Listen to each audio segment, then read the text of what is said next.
Bueno, No, me va a dar un infarto. Decidme que... ¿Me oís? sí, te oímos bien, Rosa, no te preocupes. Déjale Pero un ¿cómo no cuarto me para voy a otro día. preocupar?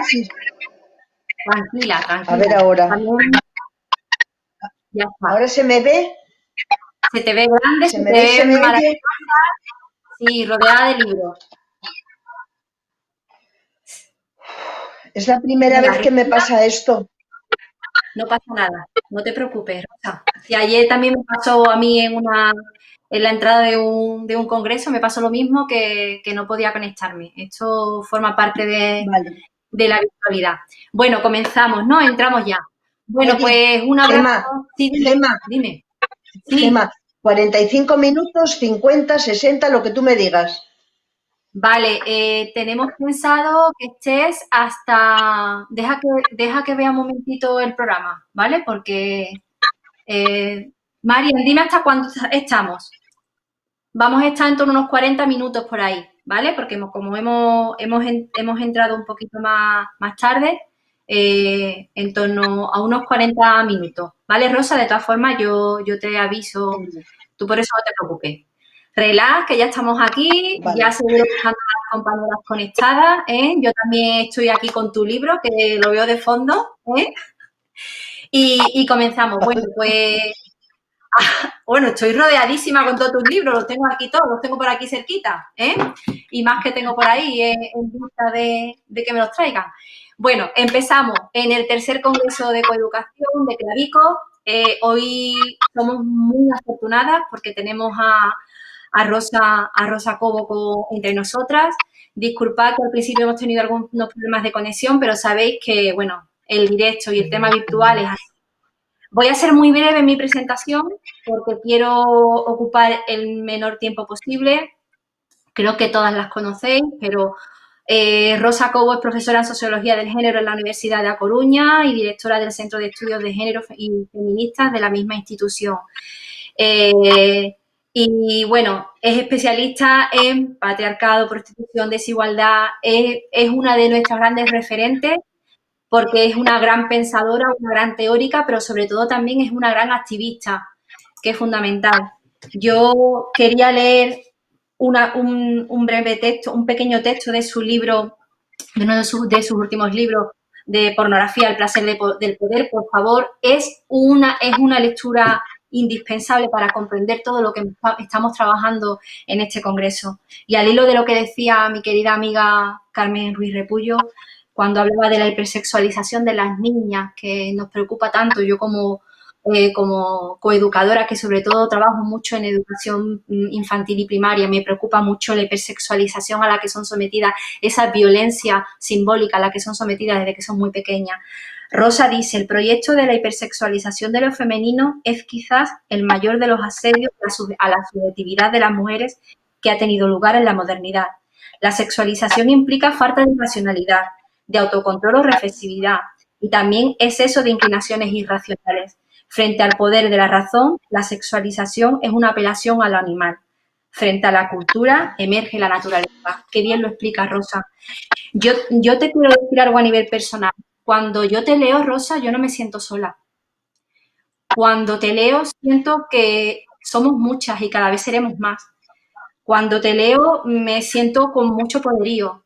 Me levantas en muchas ocasiones, me pones muy clara en muchos conceptos que incluso en muchas ocasiones me cuesta colocar en su sitio.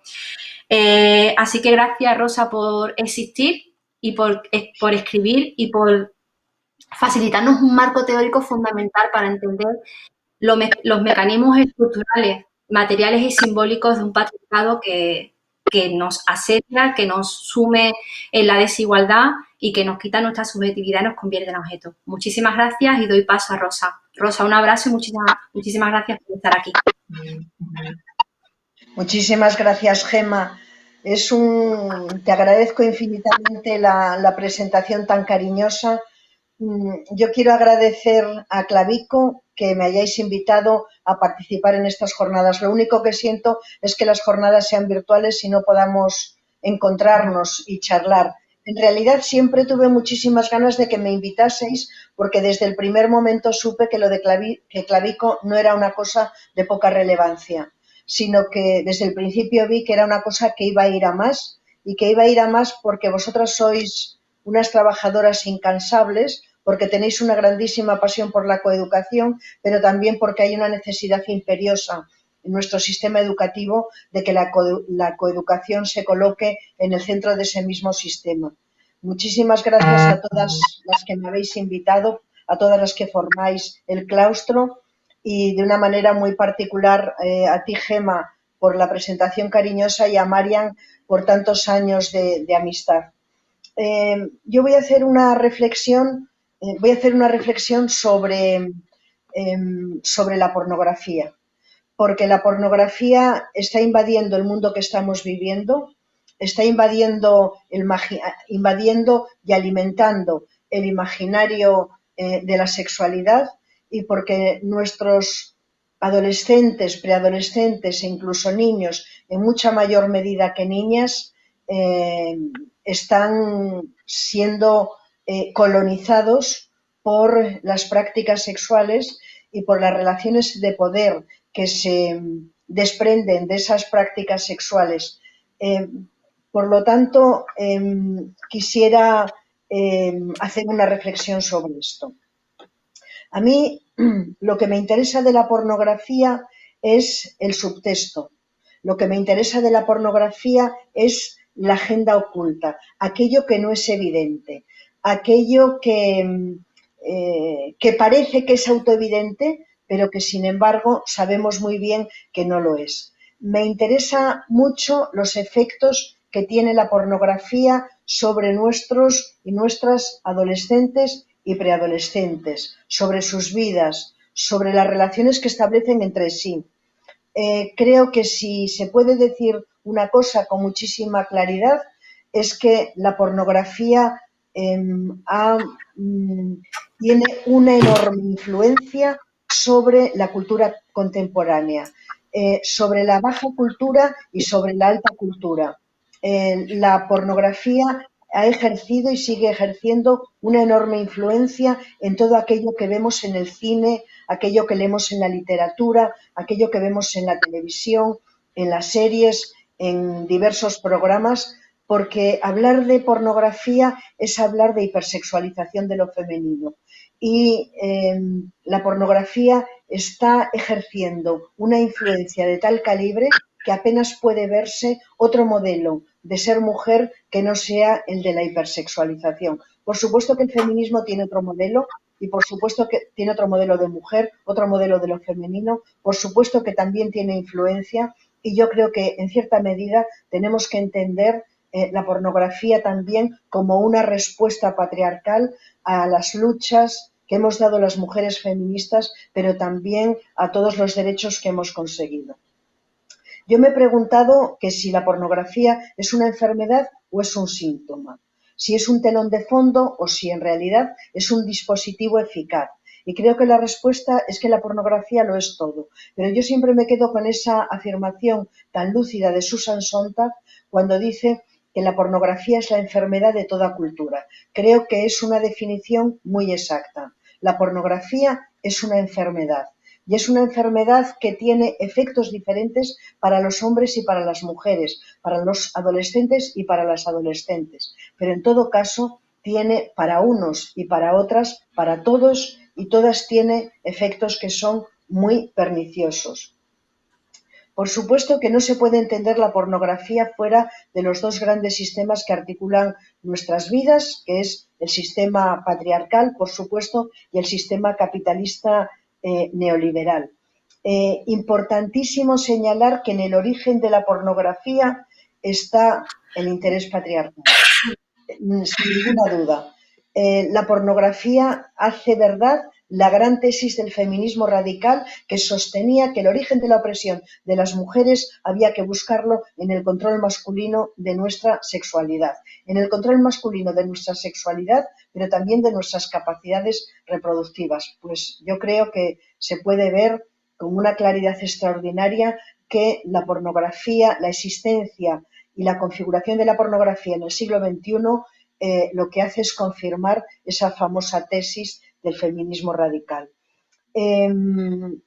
Pero si bien la pornografía, en el origen de la pornografía está el interés patriarcal y el interés por disciplinar los cuerpos y las vidas de las mujeres, no se podría entender la pornografía de hoy sin el capitalismo neoliberal, porque el capitalismo articula y vehicula las demandas patriarcales en el siglo XXI. Esto no había ocurrido nunca, pero sin embargo sí está ocurriendo. Sin capitalismo neoliberal, la pornografía sería un fenómeno social con una presencia mucho más reducida que la que tiene ahora. Hoy la pornografía es un hecho social global. Hoy las prácticas sexuales que aparecen en la pornografía se estandarizan en un momento, se globalizan y los varones de Camboya o los varones de Nigeria o los varones de España saben que pueden hacer determinados ejercicios de violencia porque cuando Estados Unidos, que es el principal país productor de pornografía, coloca determinados vídeos pornográficos, esas prácticas se estandarizan. La pornografía está envuelta en muchas capas discursivas que enmascaran su carácter patriarcal. Y, desde luego, la obligación que tenemos las feministas es desentrañar esas diversas capas discursivas para encontrarnos con el núcleo de la pornografía. Y el núcleo de la pornografía es, por supuesto, el interés patriarcal, pero también es el interés neoliberal. La pornografía va a ser muy difícil, está siendo muy difícil deslegitimar la pornografía. Y esto es así porque la pornografía tiene muchos defensores, tiene sobre todo muchos más defensores que defensoras que apelan a la idea de la libertad de expresión y a la idea de la libertad sexual. Pero sobre todo, importante señalar que la pornografía se apoya, la legitimación de la pornografía se apoya en esta filosofía de exaltación de los deseos individuales que está en el núcleo del capitalismo neoliberal. La idea es, en las sociedades capitalistas del siglo XXI, basadas en un consumo inimaginable sencillamente hace 30 años, los deseos son legítimos siempre y cuando se tengan los recursos económicos, los recursos materiales, los recursos culturales para poder satisfacerlos. Y así es como está siendo entendida socialmente la pornografía, como un hecho de consumo. Y como un hecho de consumo que no produce ningún tipo de efecto negativo sobre la sociedad, sobre las mujeres. La pornografía se alimenta de dos lenguajes. Por una parte, del lenguaje del placer y por otra parte, del lenguaje del poder. Creo que la tarea que tenemos las feministas es no confundir ninguno de estos dos lenguajes. Porque si llegásemos a ver, si la sociedad llega a ver de una forma definitiva la pornografía como algo relacionado con el placer y con la gratificación sexual, entonces la pornografía pasaría inmediatamente a ser considerada un hecho moral. Si prescindimos del poder, entonces la pornografía no podrá ser considerada un hecho político. Desde el análisis feminista entendemos la pornografía como un lenguaje de placer, pero también como un lenguaje de poder. A mí me parece que la pornografía se puede analizar desde una perspectiva feminista, desde muchos puntos de vista. A mí me parece, desde muchos aspectos, ¿no? A mí me parece que lo más importante que hace la pornografía es poner en pie un nuevo orden de designaciones sobre las mujeres, un nuevo orden de designaciones, yo diría mejor de heterodesignaciones sobre lo femenino. Yo para esto quería explicar algo que lo explica muy bien Celia Amorós. Celia Amorós explica cómo en aquellos momentos en los que hay cambios sociales o cambios políticos de gran intensidad, y desde luego el que estamos viviendo hoy lo es. Probablemente las transformaciones que se están produciendo solamente son comparables a las que tuvieron lugar en el siglo XIX con la Revolución Industrial. Bien, ella lo que dice, también lo dice Genevieve Fresh, lo dicen diversas feministas, es que en los momentos de cambios sociales, de transformaciones sociales o económicas o políticas o culturales muy intensas, cuando se están poniendo las bases de la creación de un nuevo mundo, los varones, las élites patriarcales, se preguntan qué lugar tienen que ocupar las mujeres en ese nuevo mundo. ¿Tienen que seguir cumpliendo los roles que cumplían en el mundo anterior o tienen asignados roles nuevos? Bueno, pues a esto Celia Amorós lo llama los relevos en las heterodesignaciones patriarcales. Hay que poner en pie un nuevo orden de heterodesignaciones de lo femenino, una nueva definición de lo que tiene que ser una mujer para que esa mujer sea funcional a las exigencias del sistema patriarcal y en este caso también, por supuesto, del capitalismo neoliberal. Bueno, ¿qué quiero decir con esto? Lo que quiero decir con esto son dos cosas. La primera es que este relevo de las heterodesignaciones patriarcales están promoviendo y están proponiendo a la nueva conciencia de nuestra época un modelo de feminidad nuevo. No completamente nuevo, porque podemos detectar las raíces que había antes, pero desde luego, indudablemente, un nuevo modelo. En segundo lugar, claro, tenemos que hacernos una pregunta. ¿Quién está proponiendo este nuevo modelo? ¿Lo están proponiendo todos los varones o solamente algunos sectores masculinos? Yo creo que esto es importante señalar y lo voy a terminar muy rápidamente, porque quizá lo más importante es lo que voy a contar después.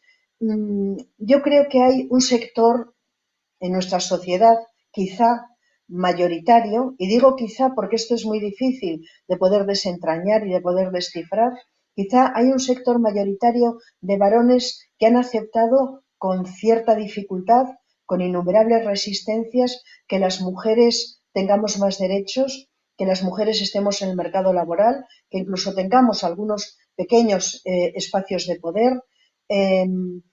Soportan con resistencias que tengamos algunas de nosotras, unas cuantas, proyectos de vida que sean razonablemente autónomos.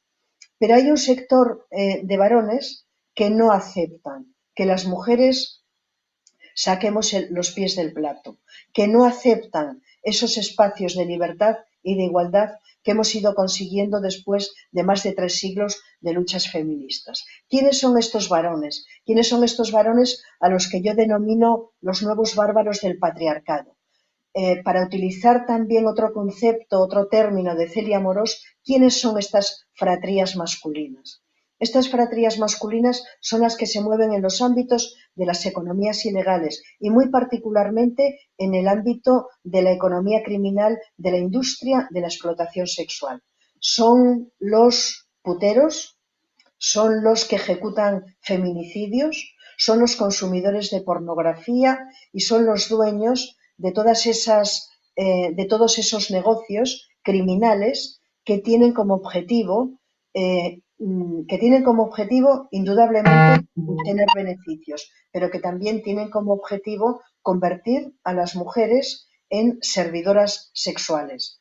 Solamente en servidoras sexuales, no, también en servidoras reproductivas, también en servidoras domésticas y también en servidoras laborales, sin ninguna duda. Pero cuando hay un intento de redefinir, de resignificar lo femenino, detrás de ese intento o de esa propuesta de resignificación siempre hay grupos de varones. ¿Qué quiero decir con esto? Lo que quiero decir con esto es que la industria de la pornografía, la industria de la prostitución, todos esos circuitos semi-institucionalizados, por ejemplo, por los que transitan las mujeres que son migrantes, todas esas fórmulas de feminicidios o de como muy bien sabe Carmen Díaz Repullo, de violencias sexuales, todos estos fenómenos sociales están siendo sostenidos por grupos de varones, por bárbaros del patriarcado. Ellos son los que están detrás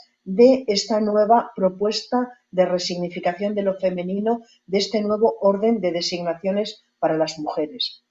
En el epicentro de la narrativa pornográfica se encuentra siempre la sexualidad. Ahora bien, la pregunta que tenemos que hacernos es, ¿encarna la pornografía la sexualidad? Por supuesto que la pornografía no encarna la sexualidad. La pornografía encarna una modalidad de una propuesta de sexualidad masculina que se apoya en la afirmación radical de la soberanía del deseo masculino. Eso es lo que tiene que ver la pornografía con la sexualidad. Grupos de varones entienden que la sexualidad no tiene por qué ser recíproca, entienden que la sexualidad no tiene que vivirse en la intimidad, entienden que la sexualidad es un acto de poder. Bueno, pues eso es lo que tiene que ver la pornografía con la sexualidad, pero nada tiene que ver ni con la sexualidad de los varones que tienen otro modelo de sexualidad, ni tampoco con el que tienen las mujeres. La pornografía expulsa la idea de un buen sexo compartido en la intimidad. La pornografía es un magma de significaciones que tiene poderosísimos efectos socializadores. Por eso, precisamente, tenemos que hacer algo con la pornografía y por eso, precisamente, la coeducación tiene que convertirse en el núcleo fundamental del sistema coeducativo, porque tiene que ofrecer fórmulas de socialización, fórmulas de propuestas de vida para nuestros niños y niñas, para nuestros y nuestras adolescentes, que puedan neutralizar la brutalidad y la criminalidad que encierran los mensajes pornográficos. La pornografía es una narrativa sexual que ancla el yo en la sexualidad, pero también es un lenguaje dispuesto a transformar la masculinidad y la feminidad.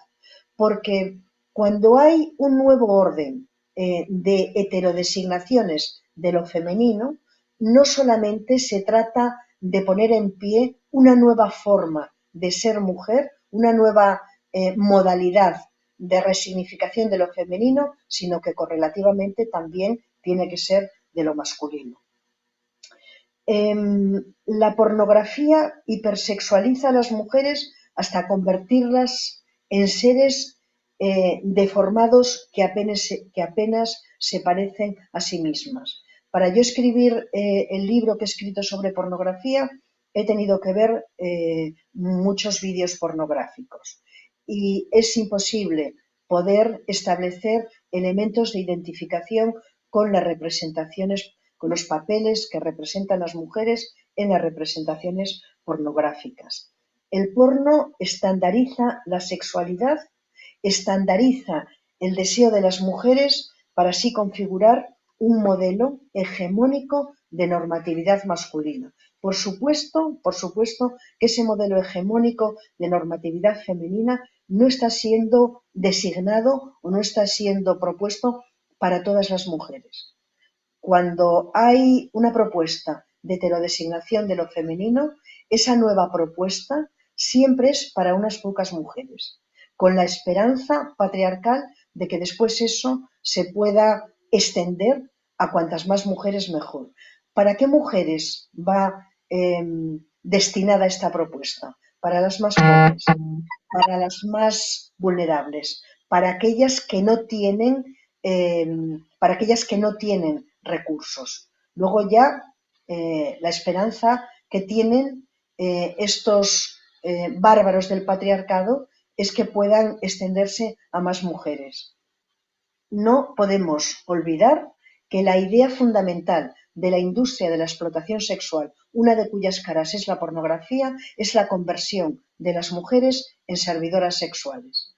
Y para que las mujeres sean servidoras sexuales, las mujeres tienen que ser sometidas a procesos intensísimos de hipersexualización. Tienen que ser mujeres hipersexualizadas que carecen de individualidad, que carecen de sentimientos y que son receptoras de violencia. Tienen que ser definidas como objetos, no como sujetos. Tienen que ser definidas como seres pasivos, no como seres activos.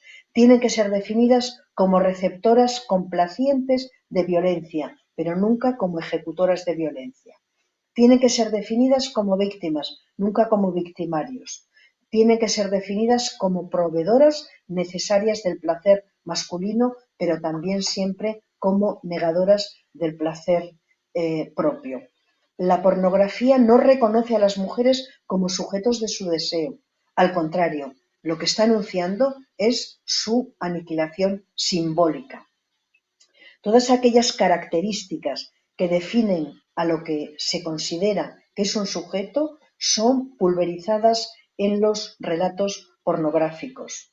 La propuesta de feminidad de las representaciones pornográficas no es un modelo normativo, como decía antes, al que deban de adaptarse todas las mujeres, solamente algunas, solamente aquellas que son más pobres y que son más vulnerables. La pornografía ofrece un marco en el que la feminidad es organizada, definida e interpretada en un contexto de nuevas heterodesignaciones. La pornografía recrea un imaginario de la sexualización en el que hombres y mujeres somos ontologizados jerárquicamente, entendiendo que en esa jerarquía las mujeres son inferiorizadas al ser definidas solo como pura sexualidad. Hay una sobrecarga de sexualidad en las mujeres que encierra una propuesta ontológica de indiferenciación entre las mujeres e impide el surgimiento de la individualidad. El proyecto de hipersexualización de lo femenino, como ha citado Gemma, es quizá el mayor de los asedios a la subjetividad de las mujeres que ha tenido lugar a lo largo de toda la modernidad. La sexualización es el rasgo que la pornografía propone a las mujeres y que lo coloca en el corazón de la feminidad normativa. Y no podemos olvidar que siempre sexualizar es inferiorizar. Bueno, pues con este rasgo se construye serialmente a las mujeres. Y es que este es uno de los elementos que a mí me parece que es enormemente importante para poder entender la dimensión fuertemente pedagógica que encierra la pornografía.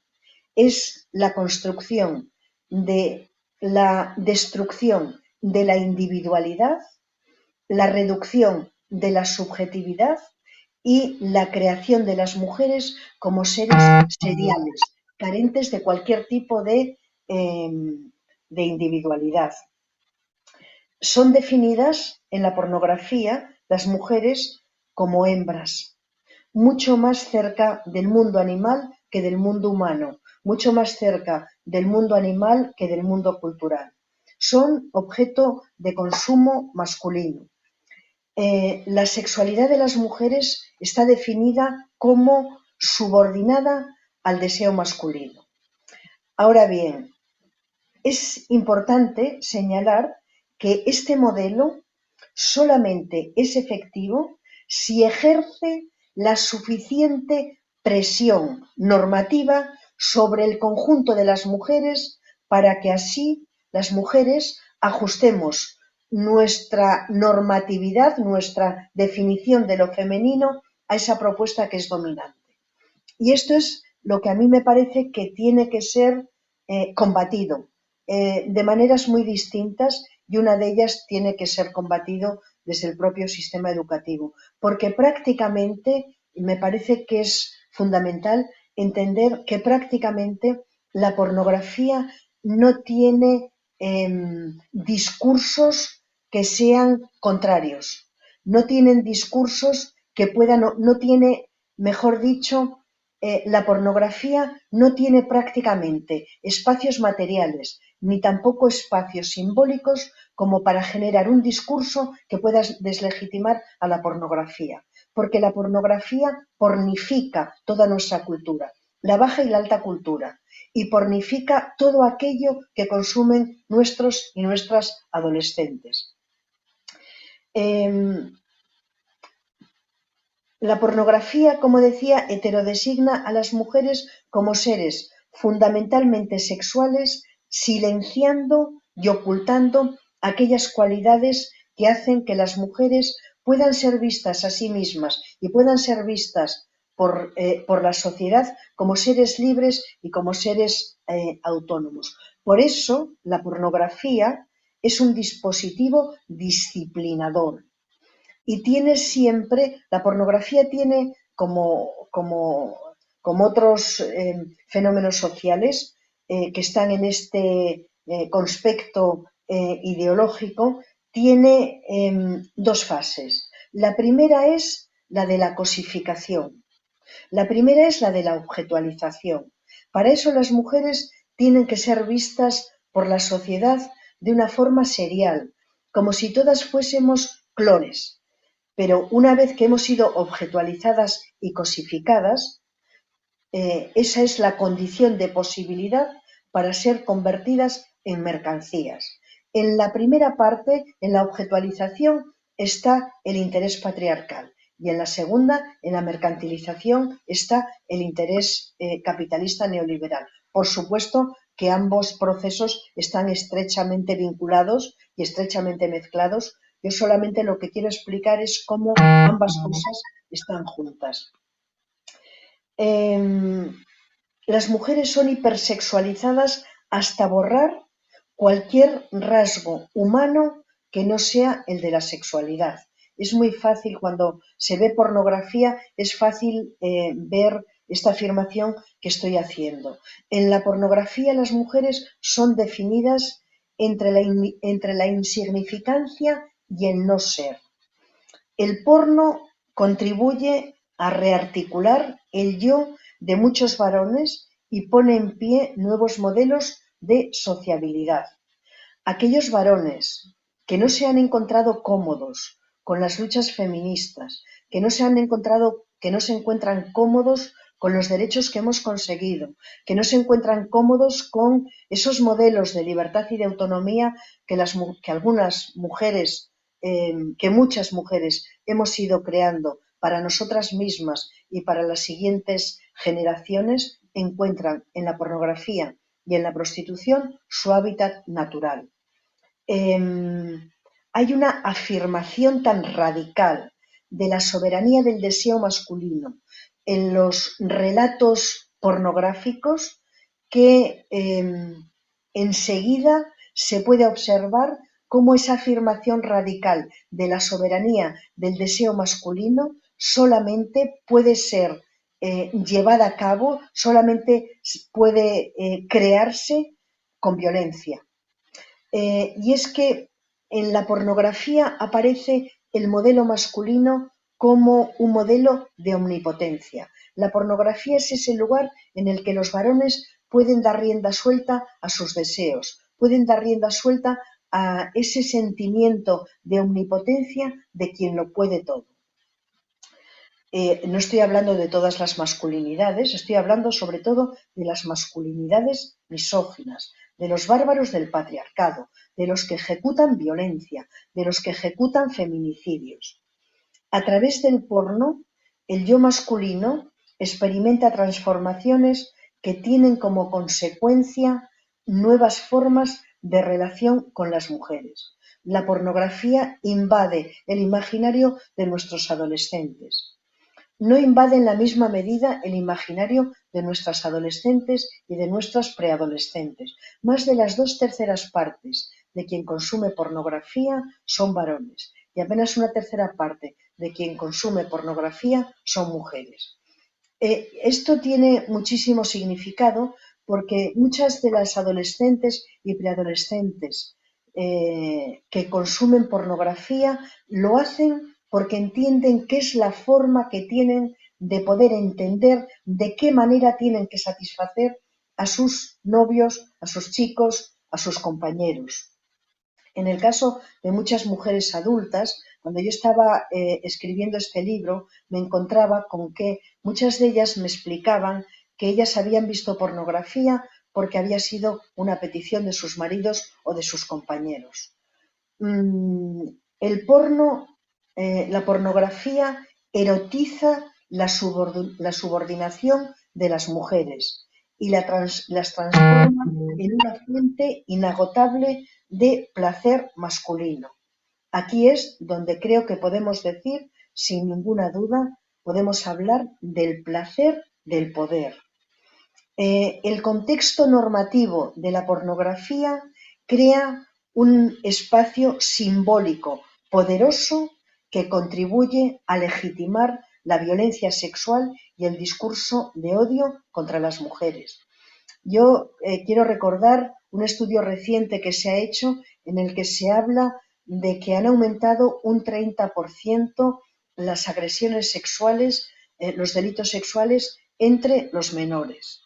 No es posible cerrar los ojos a la estrecha vinculación que hay entre las dimensiones pedagógicas que tiene la pornografía y la cultura de la violación. Es imposible no vincular estas dos realidades. La pornografía promueve hasta extremos inimaginables la cultura de la violación. Cuando vemos pornografía, vemos penetraciones dobles y triples y penetraciones con violencia. Vemos golpes, vemos ahogamientos, vemos violaciones colectivas, vemos incesto, vemos bestialismo. La violación está en el corazón del relato pornográfico. En el corazón de la pornografía están juntos el deseo masculino, por supuesto, el dominio y la violencia. Sin violencia no hay pornografía mainstream. La pornografía podría ser definida de muchas formas, pero a mí me parece que hay una que explicaría muy bien qué es la pornografía. Es una celebración de la violencia sexual. Se erotiza la violencia contra las mujeres hasta el extremo de proponer una aniquilación simbólica de lo femenino. Pero yo creo que podríamos ir un poco más allá y explicar que en la pornografía, pero también en la prostitución, no hay solamente una propuesta de erotización de la violencia contra las mujeres, sino que hay una propuesta de erotización de la vulnerabilidad de las mujeres. Muchos de los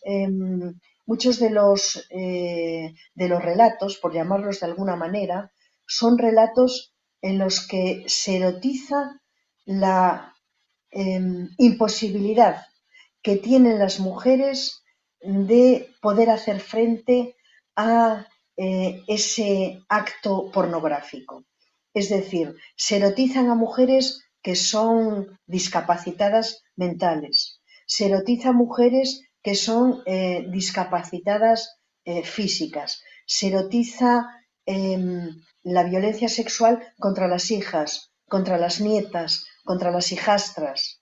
El imaginario del incesto está cobrando cada vez una relevancia muchísimo mayor dentro del universo pornográfico.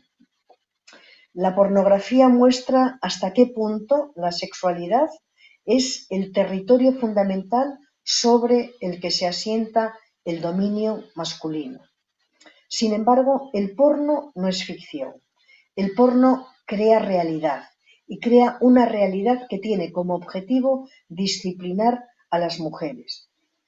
Cuando se dice que la pornografía es ficción, yo he tenido que leer mucha bibliografía sobre pornografía y puedo aseguraros que he leído cosas completamente insólitas. He leído que la pornografía es fantasía, he leído que la pornografía es magia, he leído incluso que la pornografía coloca a los varones, les proporciona un cuarto propio, aludiendo al maravilloso libro de Virginia Woolf.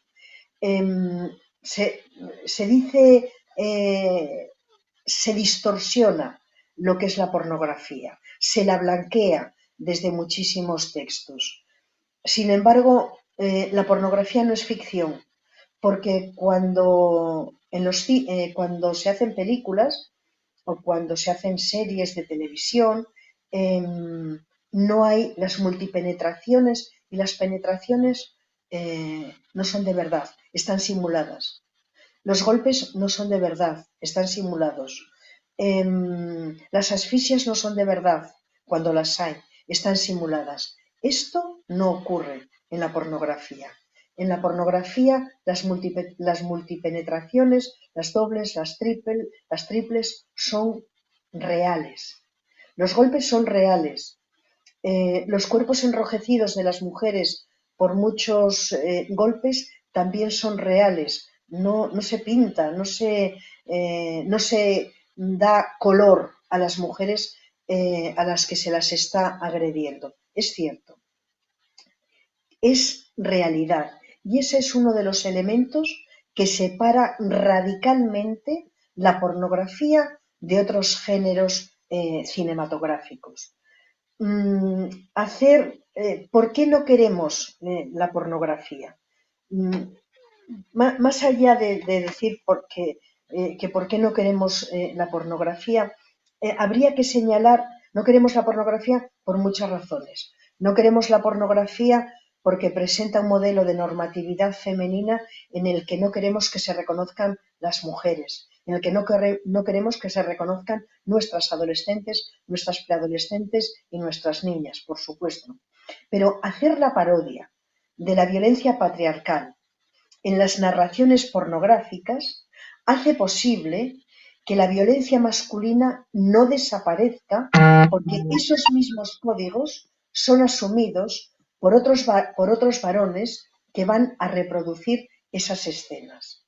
Este es otro de los motivos por los cuales no se tiene que permitir la pornografía mainstream, porque es una celebración de la violencia que aquellos varones que lo están viendo, aquellos adolescentes que lo están viendo, van a tratar de reproducir. Una de las cosas que he podido ver es que hay adolescentes y preadolescentes que su primera experiencia sexual extraordinariamente gozosa la han vivido con la pornografía. Y después la van a querer reproducir en las relaciones que tienen con sus novias, con sus chicas, con sus amigas, con sus compañeras. Y van a querer reproducir aquello mismo que les hizo sentir gratificación sexual. Y lo que les ha hecho sentir gratificación sexual siempre sí o sí, porque no hay otra cosa en la pornografía hegemónica, siempre es violencia.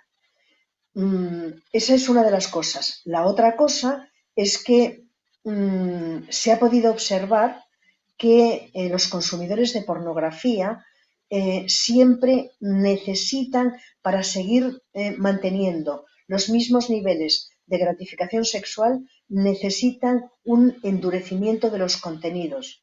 Por eso la violencia que aparece en los relatos pornográficos es una violencia que no tiene fin.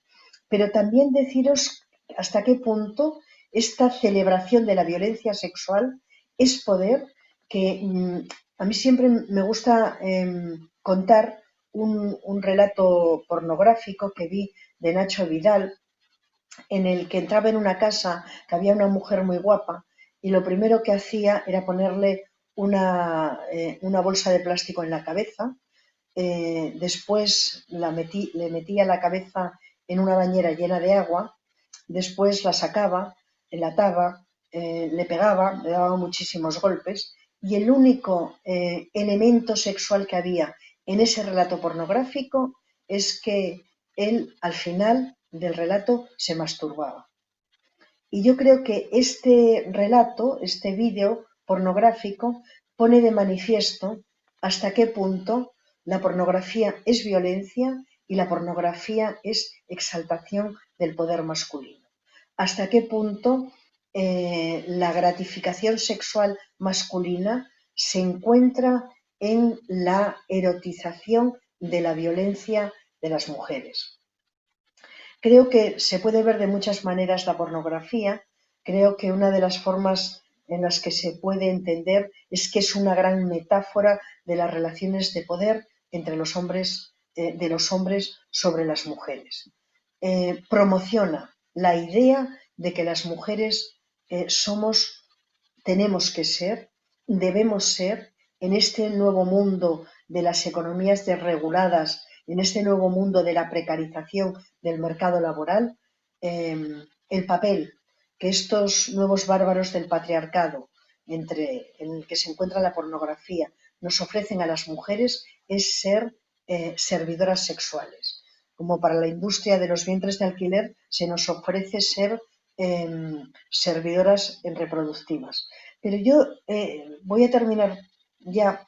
Quería señalar también que la pornografía es la verdadera pedagogía de la prostitución.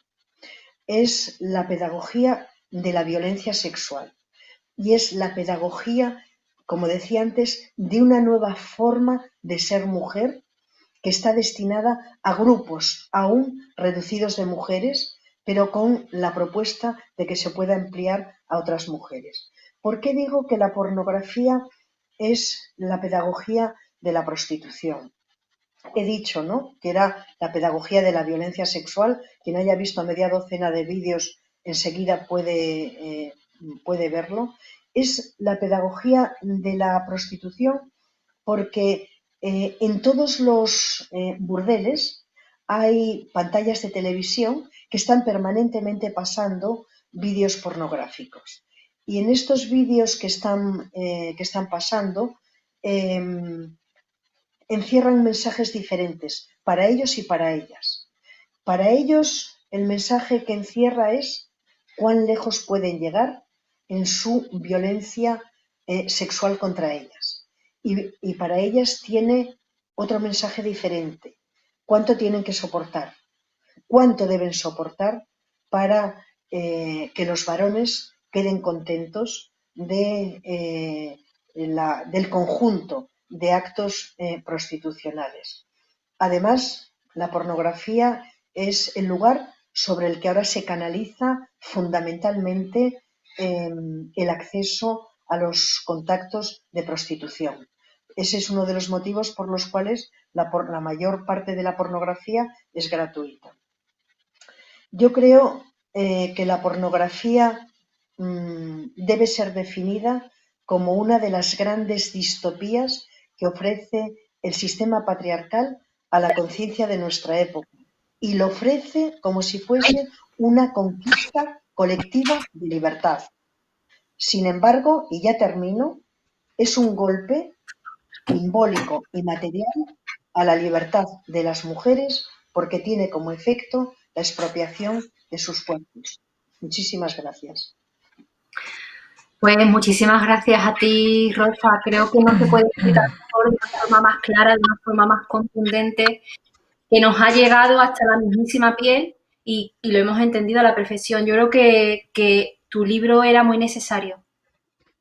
Yo necesitaba leer un libro como el tuyo, porque pone sobre la mesa un debate que está cargado de una mitología que nos hace muchísimo daño, y creo que es muy importante poner los puntos sobre las i y dejar muy claro lo que tú has dicho, ¿no?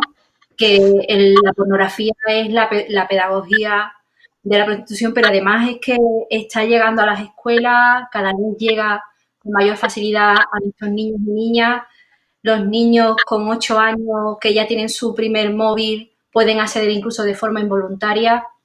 Y como tú bien decías, ¿no?, su primer contacto con la sexualidad es a través de la pornografía, una pornografía que cosifica y hipersexualiza y violenta a las mujeres de una forma brutal. Así que desde Clavico te damos las gracias. No te puedes imaginar el honor que supone para nosotras, el gran regalo que supone tenerte aquí, porque eres una maestra, eres una teórica que pone los pies sobre la tierra y te lo agradecemos de corazón. Muchísimas gracias, Rosa. De todas formas, Yolanda ha entrado, mi querida amiga Yolanda y compañera, porque el chat no para. Mira, tenemos aquí palmitas que nos aplauden. Porque el chat echa fuego y creo que Yolanda ha recogido una serie de preguntas que te han hecho para que puedas contestarlas. Doy paso a mi querida compañera Yolanda. Pues sí, así es. Hola Rosa, que yo no te había saludado. Me sumo a todo lo que ha dicho Gemma, que para nosotras es un auténtico placer que estés aquí. Y bueno, no te imaginas el chat, lo animado que ha estado. Hay un montón de preguntas. Obviamente no vamos a poder preguntarte todas, ya nos gustaría, pero sí querían preguntarte por una plataforma que seguro que conoces, que se llama OnlyFans, es una plataforma donde las chavalas suben fotos y los hombres pagan por verlas. Y nos preguntan cómo podemos combatir esto, porque como no se ve, entre comillas, directamente comprometido el cuerpo, si eso es prostitución, si es pornografía, si es ambas. Bueno, importante decir algo que no había dicho, pero que es fundamental. Y esto lo dice Sheila Jeffries y lo dice con muy buen criterio. La pornografía es prostitución en el siguiente sentido. Las mujeres que participan en los relatos pornográficos son mujeres en situación de prostitución. Transitan de la prostitución a la pornografía en función de las necesidades que tiene el propio negocio. Entonces, la pornografía y la prostitución son las dos caras de la misma moneda. Podría poneros muchos detalles para que no hay más que ver la pornografía para ver cómo son la mayor parte de las mujeres que participan en la pornografía, muchas de ellas guapísimas, muchas de ellas unas mujeres extraordinarias desde el punto de vista físico, pero una gran parte de ellas son mujeres migrantes. En este negocio participan mujeres que tienen muy poquitos recursos, mujeres que necesitan esto solamente para sobrevivir. Entonces, claro que sí, se están rompiendo los límites entre la realidad y la ficción y está surgiendo un nuevo, lo voy a decir entre comillas, aludiendo a lo que has explicado, una especie de nuevo género que consiste en que ellas hacen espectáculos en vivo, digo en vivo a través de una cámara, y los varones que lo están viendo, que forman los pornófilos o pornógrafos, forman una auténtica comunidad virtual, lo que hacen es, a través de dinero, de toques que se llama, van conduciendo la dirección de la representación. Entonces, claro que es prostitución. Bien, pues otra pregunta que sí que nos interesa mucho a las coeducadoras es qué herramientas podemos ofrecerles a las familias, qué pautas para que puedan contrarrestar este avance que hay en la pornografía en las criaturas tan jóvenes. Las familias que no están formadas, ¿qué podemos decirles para que se neutralice esta pornografía? Bueno, la pregunta, yo creo que las feministas tenemos que descifrar el significado, los efectos, el impacto que tiene la pornografía para las niñas y para las mujeres, pero también correlativamente para los hombres. Esa es la primera parte del análisis feminista. Y la segunda parte es que tenemos que dar respuesta a qué hacer. Yo creo está fatalmente considerado la idea de que hay que prohibir la pornografía. Yo, sin embargo, creo que probablemente haya que hacerlo en fases, no sé exactamente cómo. La primera cosa que no se puede hacer es que la pornografía no puede estar en abierto. Esta es la primera cosa. Un crío con 8, con 9, con 10 años, solamente con el móvil que le han regalado, en fin, antes de tiempo, apretando un botón, no puede encontrarse con una representación de incesto. No puede ser. Y encima con textos que traen las representaciones pornográficas, por lo menos muchas de ellas. Esa es la primera cosa que hay que legislarlo ya, de una manera yo creo que prioritaria. La segunda, yo me hacía la siguiente observación. ¿Se puede permitir la pornografía mainstream? Y yo decía, bueno, si hay violencia contra las mujeres, no se puede permitir. Pero claro, yo toda la pornografía que he visto es una celebración de la violencia sexual. Entonces, no es posible que la pornografía pueda ser vista por cualquiera y porque la pornografía, una de las cosas que hace es emitir permanentemente discursos de odio contra lo femenino. Entonces, yo contemplo el sistema educativo, si fuese coeducativo, claro está, lo contemplo como un espacio desde el que se pueden emitir mensajes socializadores que puedan neutralizar la pornografía. Claro que se debería hacer, por supuesto. Otra cosa muy diferente es que se pueda hacer. Bien, pues no te puedo hacer más preguntas, ya te digo, aunque tenemos un montón de ellas, pero no sé si sabes que estamos haciendo un concurso también en el chat entre las personas que nos están viendo y les estamos entregando un paquete de libros coeducativos a quienes nos respondan una pregunta respecto de tu ponencia. En este caso, la ganadora de esta pregunta ha sido Rocío Soler Ruiz, y entre el lote de libros que le vamos a entregar tenemos, como no podía ser de otro modo, que se vea bien, tu libro, ¿vale? Entonces, Rocío recibirá entre los otros libros coeducativos que le vamos a enviar un ejemplar de tu libro para que pueda profundizar en todo el contenido de tu ponencia. Así que, Rocío, este libro lo recibirás en casa. Por lo demás, darte las gracias por haber participado en el Congreso, Rosa. Ha sido magnífica tu intervención y hemos aprendido mucho. Y ojalá pronto pudiera ser una realidad que se prohibiera la pornografía y la prostitución. Y entonces habríamos avanzado un gran paso, habríamos dado un gran paso. Así que nada más. Muchísimas gracias, Rosa, y hasta otra. Muchas gracias. Muchas gracias a todas vosotras. Aplaudimos.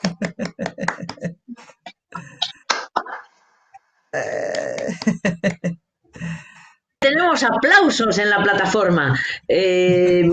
Muchísimas gracias, Miguel, que estás en la producción, que estás atento absolutamente a todo. Gracias de verdad por parte de la organización y también por parte de todas las personas que están en el chat y demás.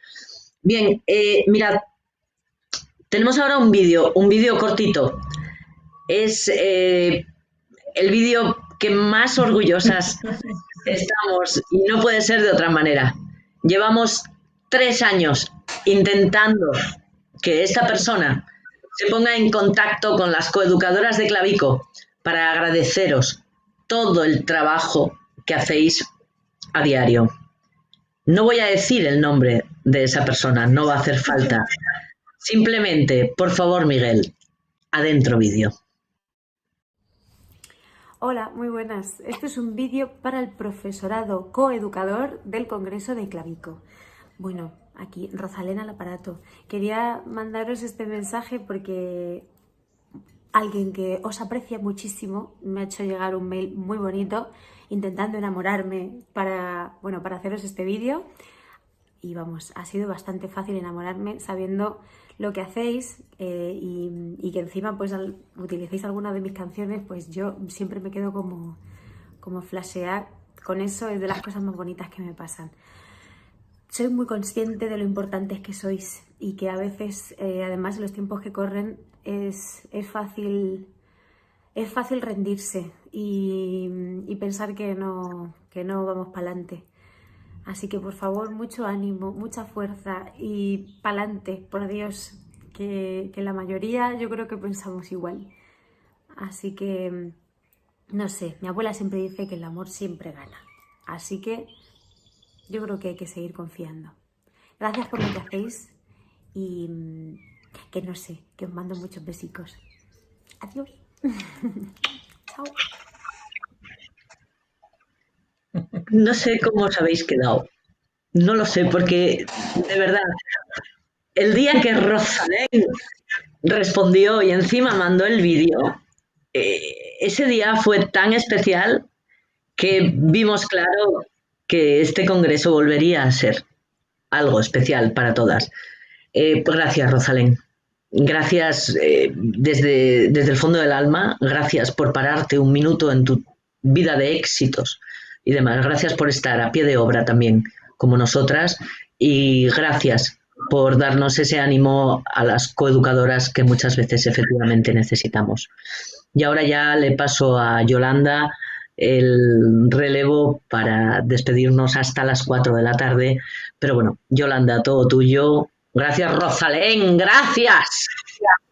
Un abrazo, compañeras, compañeros, un abrazo.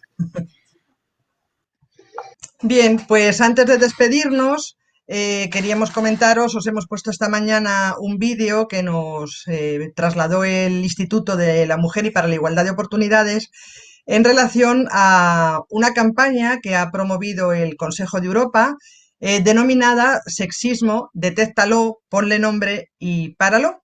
Lo habéis visto esta mañana sin que os hayamos puesto ningún comentario.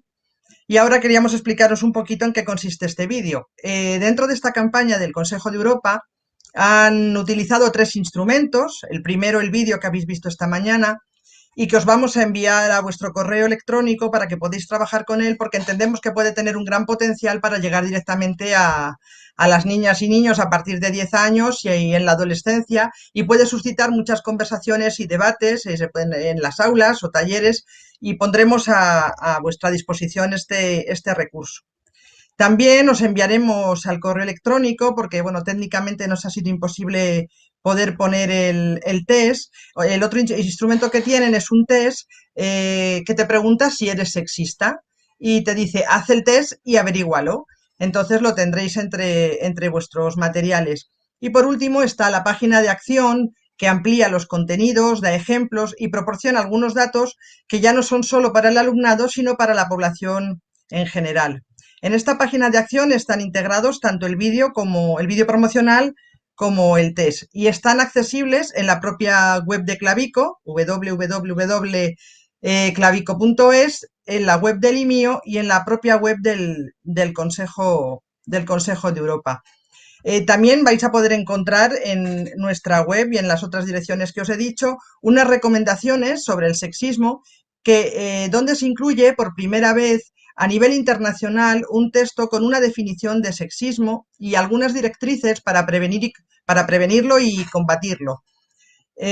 Con algunas áreas, para prevenir algunas áreas prioritarias, como puede ser el lenguaje, las comunicaciones, estas redes sociales de las que estamos hablando y este internet donde los chicos y las chicas, los chicos fundamentalmente ven la pornografía, y lo tenéis ahí a vuestra disposición para que podáis utilizarlo. Antes de irnos a comer, os lo vamos a poner de nuevo para que le echéis un vistazo. Y nada, yo con esto ya me despido también. Veis el vídeo, cerramos y volveremos a las 5 de la tarde. Espero que os haya gustado mucho, a nosotras nos ha encantado y bueno, por el chat hemos visto que sí os ha parecido muy interesante. Así que nada, dentro vídeo, Miguel, por favor, y nos vemos. El sexismo existe en todas partes. Está en la forma en que hablamos, en las palabras que escribimos, en las imágenes que creamos y en la forma que actuamos. Impacta de manera diferente a las mujeres y en mayor medida que a los hombres. Está en nuestro entorno desde la infancia, animando a los chicos a correr, saltar y ser activos. Mientras que las chicas deben socializar con un comportamiento pasivo, complaciente, propio de una señorita. Nos golpea desde los anuncios de las paradas del autobús, las portadas de las revistas, los juguetes, los videojuegos o los carteles que cuelgan de la pared en el trabajo. Está ahí en casa, donde las mujeres todavía realizan mucho más trabajo no remunerado que los hombres. Está en el lugar de trabajo, donde las mujeres son ignoradas, silenciadas o postergadas en los ascensos profesionales. Penalizadas por tener una familia. Existe cada vez que un tribunal le dice a una víctima de violencia sexual que se lo ha buscado. Está presente cada vez que una mujer deportista es representada como esposa o madre, o se le pide que responda al estereotipo femenino o sexy, y cuando restan valor a sus logros deportivos. Está ahí cuando las chicas abandonan el deporte porque les dicen que no tienen el cuerpo adecuado. Existe cuando un hombre es ridiculizado por cuidar de sus hijas o hijos. Existe siempre que las mujeres que se dedican a la política son silenciadas con chistes y comentarios sobre su apariencia física. Extiende su veneno a través de las redes sociales cuando las mujeres y las niñas son silenciadas y degradadas mediante despiadados ataques sexuales. El sexismo no solo supone un ataque contra las mujeres. Es un ataque contra todo el mundo. Lleva a sociedades que no son seguras para que la gente prospere, donde no hay espacios para voces, talentos y liderazgos diversos. En su peor versión, crea un clima que conduce a la violencia y al asesinato. Por eso, el Consejo de Europa ha elaborado el primer texto legal en el mundo que aborda el sexismo en todas sus manifestaciones. Estamos adoptando una postura firme contra el sexismo. ¿Lo harás tú también?